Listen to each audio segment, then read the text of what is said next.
Well, recently I made quite a bargain.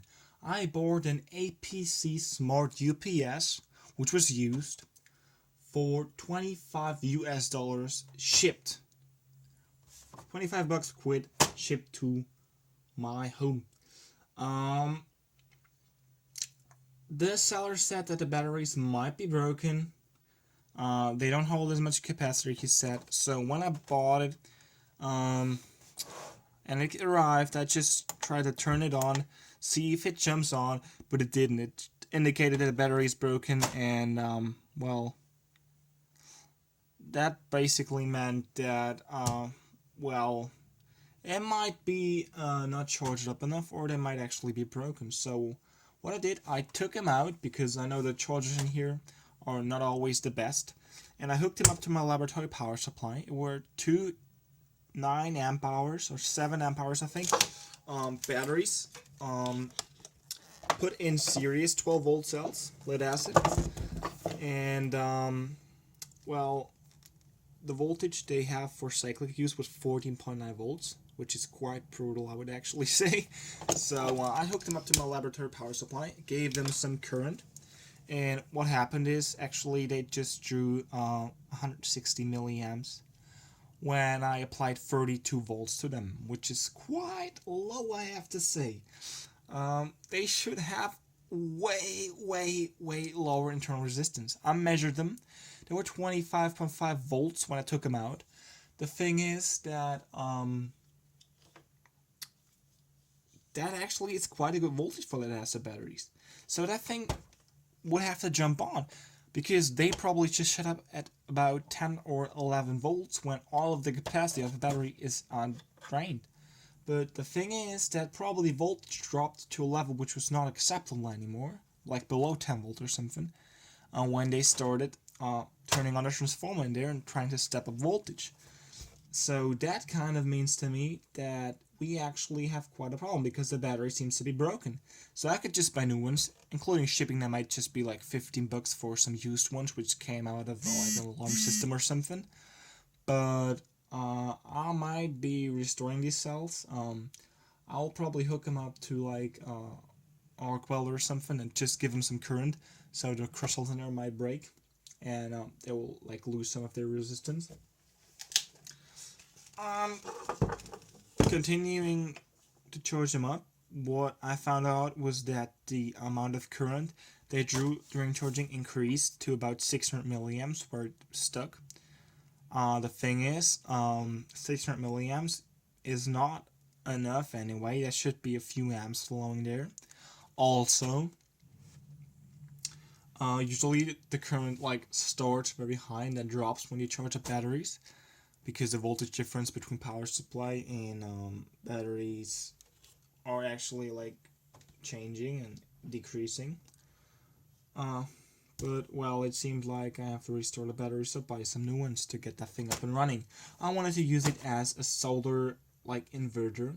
I mean, these things are not made for continuous use. I know that, but I'm not gonna like draw 1,000 volt amps all of the time from these things, because that will be about 600-700 watts. I'm probably going to draw like 100-150 watts from them, so I don't think it's going to heat up too much, even when continuously used. I'm going to put another fan in here to make sure it's not going to overheat. Yeah, and to show you how that thing works, it's actually pretty simple. There's a lot of electronics in here, because it's a smart UPS and it has to like report certain things to the computer, so we get a serial port on the back. New ones have a USB port. But actually, the principle of how it works is simple, because so that's a European model, so you get 230 volts in, and so what you have usually is you get an input and your output 230 volts, and when there's voltage on the mains, there's no problem. It just passes through the voltage. So what it does is it takes the 230 volts coming in and just passes them on the output.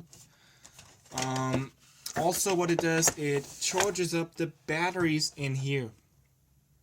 I gotta switch my power supply here, which is used to charge up these batteries. That's the only switch mode part in here. It's actually low frequency like low frequency voltage increasing, but I'm gonna tell you more about that later. So it usually just charges that the battery, keeps them at their cycle voltage or like maintaining voltage. Also, it passes through the power. But if the voltage on the input is not there, what it does, there's a relay. It clicks, and it disconnects the input from the output side, and it connects the output to the output of this transformer laying under here. That's the main transformer stepping up the voltage. Also, it connects the batteries to these transistors here, probably MOSFETs.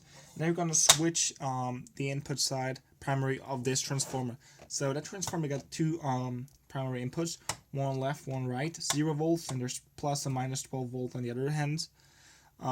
Meaning that it turns on this one, this one, this one, this one, this one, and thereby it increases an AC voltage on the output. That output is passed through to the output of the UPS, and when there's no voltage on the input mains, it's gonna output voltage through this transformer. Meaning, the UPS is basically quite good if you want to draw large amounts of current for a short time. Usually solar inverters, they're good as well for especially long-term use and 24/7 use. But they usually use a switch mode supply, which they use to make it more efficient. So they have 12 volts coming in, or 24 volts from the inverter, from the batteries. Then it comes in. What they then do is they chop up the voltage into pulsed DC or AC voltage at about 500 kilohertz sometimes. They put it into a switch mode power supply, which is more efficient, and it can be smaller than a regular transformer. They have 400 volts on the output, which they put into a small capacitor bank, and then they got a H bridge, so 4 transistors crossing the voltage and putting it to the output, which means you draw all of your power on the output through some logic parts through some transistors. For drawing a large amount of current, that's not always the best thing, because transistors, they sometimes don't really like being overused, and they don't like having like a huge amount of current being drawn from them. So they have usually very good protection on the input and output. But with that thing, you got a transformer, a real core, being pulsed at 50 hertz, not 500 hertz, 500 kilohertz, and the output from this transformer directly goes to the output of the UPS, which means that it got way more capacity, like current-wise, because this inductor or transformer stores quite an amount of current in its core, and well, you have to say it's not as efficient because you switch at a low frequency. That's usually the things with switch mode on power supplies or power supplies in general. There is a YouTuber called FF Kosek, I think. He takes these power supplies, uninterruptible power supplies, and converts them to 12 or 24 volt use, making them basically solar inverters or something. He even used 24 volt UPSs from APC, and he converted them for continuous use on 12 volt batteries, hooked them up to a car battery, and it worked for quite some time. The thing is, they're not very efficient because they switch at a low frequency, so sometimes the efficiency is just at about 70%. That's very drastic, because FF Kosek, he got like 2500 volt amp UPSs, and if you lose about 30%, that's 800 watts of energy being lost in here at full load. I mean, that thing got a small fan back here, but that's not gonna dissipate like a few hundred watts with that heatsink array. So he puts in additional heatsinks. Well, these smart UPSs, and UPSs in general, they're very cheap. They're cheaper than solar inverters, and they usually never break. At least like the output inverter part. The things that break are the batteries, but you don't have to care about that when you have a solar system anyway, because you get your battery bank, which you have to like replace every few years anyway. So these things are made for heavy duty use, and if you convert them the right way, they're gonna be good with continuous use at least about 50 to 70% of their nominal power.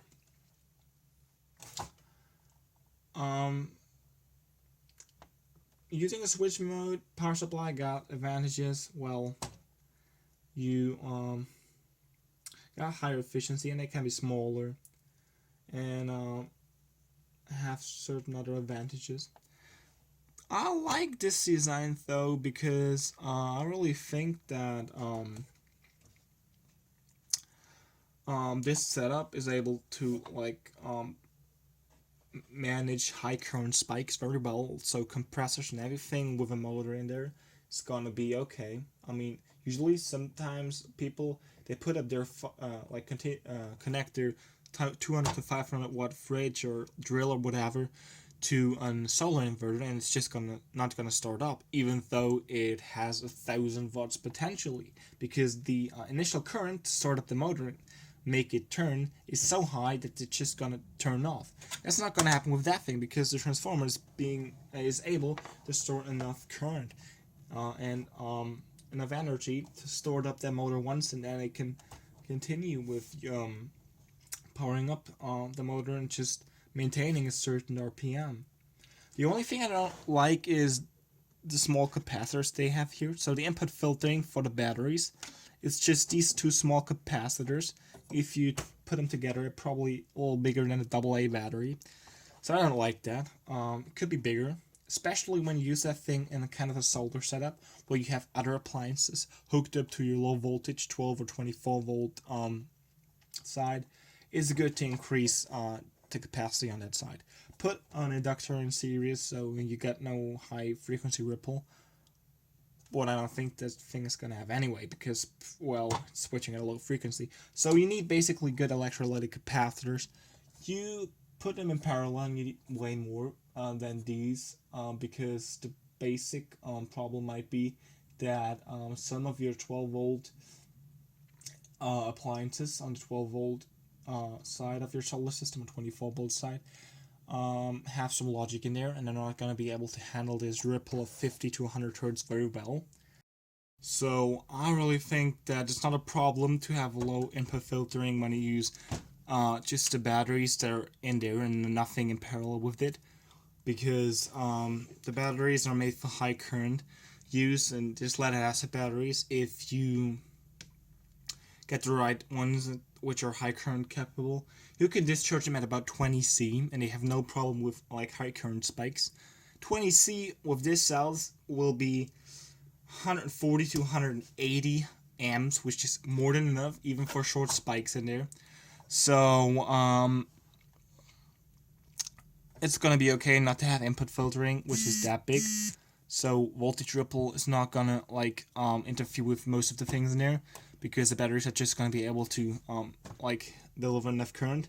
And also there's no real like logic on the input that is powered from this side without any adequate decoupling or filtering.